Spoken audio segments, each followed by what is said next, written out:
Back here at home, people who work and live in the French Quarter are expressing concerns after things got really tense last night during a pro-Palestinian protest in Jackson Square. Well, dozens of arrests were made after several officers were injured. WDSU reporter Shay O'Connor live near Jackson Square with the latest in how witnesses are reacting. Shay. Gina and Travers, good evening to you. Yeah, people who live and work in this area tell me at first things were going peacefully, about 40 to 50 people over in Jackson Square and in this area last night. But then all of a sudden things took a turn for the worst. It got like a little uneasy, and the cops started to surround and tried to, secure what they were doing, and it looked like they weren't exactly happy about that. Damian Bellin says he witnessed things getting tense Sunday night before cops came into this area.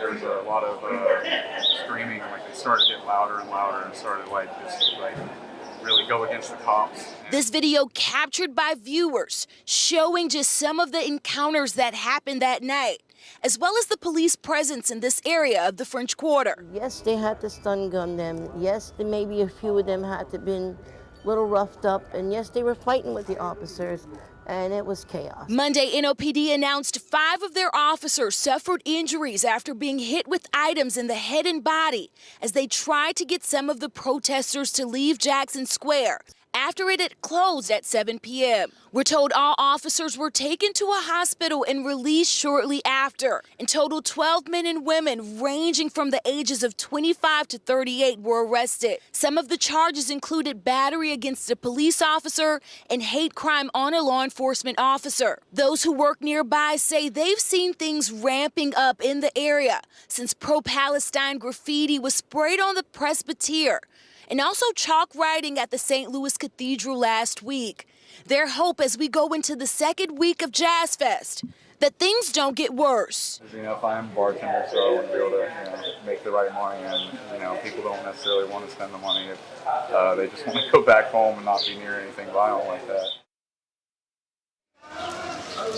Now, OPSO deputies say that a few of them were actually off duty, witnessed what was happening, and assisted NOPD with transporting some of the people who were arrested.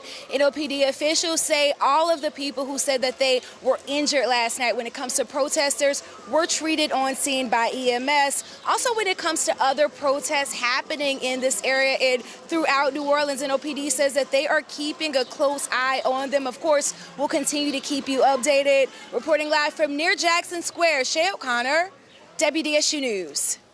And new at 5, Mayor LaToya Cantrell issues a statement about last night's incident, saying in part, quote, "It's never okay for any demonstrators to negatively attack our police officers when they are working to protect and serve our city. We are proud of the men and women in our police department, and we recognize their dedication and courage for the jobs they do every day, and will continue to stand with them as they work to strive to make our city safe," end quote. You can read the full statement, of course, at our website. That's WDSU.com.